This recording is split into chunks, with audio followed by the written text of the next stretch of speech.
Hi friends, இன்னைக்கு நம்ம tasty and ஹெல்த்தியான அதுவும் டிஃப்ரெண்ட்டான ஒரு இடியாப்பம் ரெசிபி தான் செய்ய போகிறோம். வாங்க ஹெல்த்தி அண்ட் ஈஸியாக எப்படி நம்ம வீட்டிலையே நல்லா சாஃப்டான இடியாப்பம் செய்யலான்னு பார்க்கலாம். அரிசி மாவு எடுத்து நல்லா ஜலிச்சியே எடுத்து வச்சுருக்கேன். ஆல்ரெடி நான் உங்களுக்கு ஹெல்த்தியானது அப்படின்னு சொல்லிட்டேன். ஹெல்த்தியானதுன்னா நாம் இன்றைக்கி பீட்ரூட் வச்சு கலர்ஃபுல்லான ஒரு இடியாப்பம் தான் செய்ய போகிறோம். கலர்ஃபுல்லாக நல்லா அட்ராக்டிவாக இருக்கும். குழந்தைங்க வந்து பார்த்தோன்னே வந்து கலர்ஃபுல்லாக இருக்கிறதுனால விரும்பி சாப்பிடுவாங்க.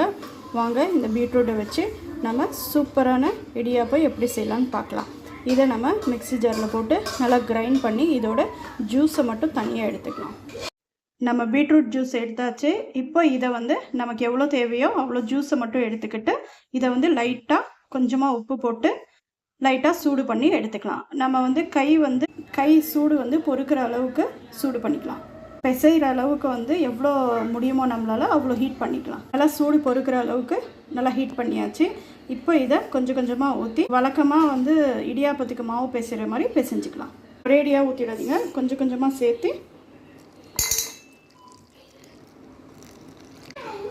இந்த மாதிரி கொஞ்சம் கொஞ்சமாக பிசைஞ்சு எடுத்துக்கலாம்.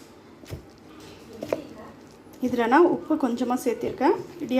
இடியாப்ப மாவுக்கு எவ்வளோ தேவையோ அவ்வளோ சேர்த்திருக்கேன். இதில் கொஞ்சமாக ஒரு டீஸ்பூன் அளவுக்கு எண்ணெய் சேர்த்திக்கலாம். இப்படி வந்து பிடிச்சா வந்து இந்த ஸ்டேஜில் வரணும். இந்த மாதிரி கொஞ்சம் கெட்டி பதத்தில் இருக்கணும். சாஃப்டாக இருக்குது பாருங்கள்.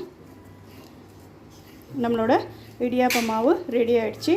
இப்போ எப்படி வந்து செய்கிறதுன்னு பார்க்கலாம். ஃபஸ்ட்டு நம்ம இடியாப்பம் பிழியறதுக்கு முன்னாடி அதை வந்து ஒரு இட்லி குண்டா எடுத்து இந்த மாதிரி தண்ணி ஊற்றிக்கிட்டு சின்னதாக ஒரு கப்பு மாதிரி வச்சுருக்கேன். ஏன்னா வந்து தண்ணி மேலே வராமல் இருக்கிறதுக்கு. அதுக்கு மேலே ஒரு இடியாப்ப தட்டு வச்சுட்டேன். அடுத்தது என்ன செய்யலான்னு பார்க்கலாம்.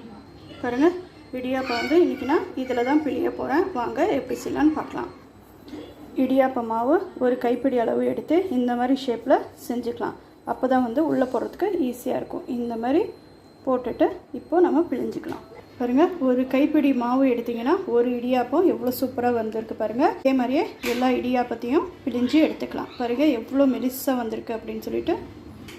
என்கிட்ட இந்த மாதிரி இடியாப்ப தட்டுக்கு மேலே வைக்கிற ரிங் இருக்குது பாருங்கள். அது மேலே இந்த மாதிரி ஒவ்வொன்றா வச்சுக்கலாம்.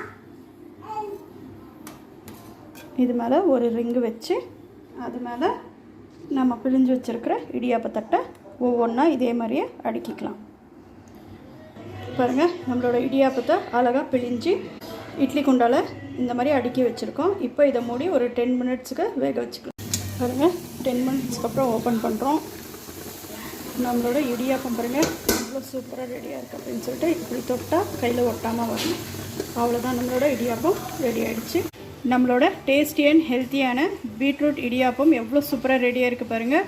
நீங்களும் இதை வீட்டில் கண்டிப்பாக ட்ரை பண்ணி பாருங்கள். ட்ரை பண்ணி பார்த்துட்டு டேஸ்ட் எப்படி இருந்தது அப்படின்னு சொல்லிட்டு மறக்காமல் கமெண்ட் பண்ணுங்கள். ஹெல்த்தி அண்ட் டேஸ்டியான அதுவும் டிஃப்ரெண்ட்டான டிஷ்ஷஸ் வேணும்னா நம்மளோட சேனலை சப்ஸ்கிரைப் பண்ணுங்கள். தேங்க்யூ.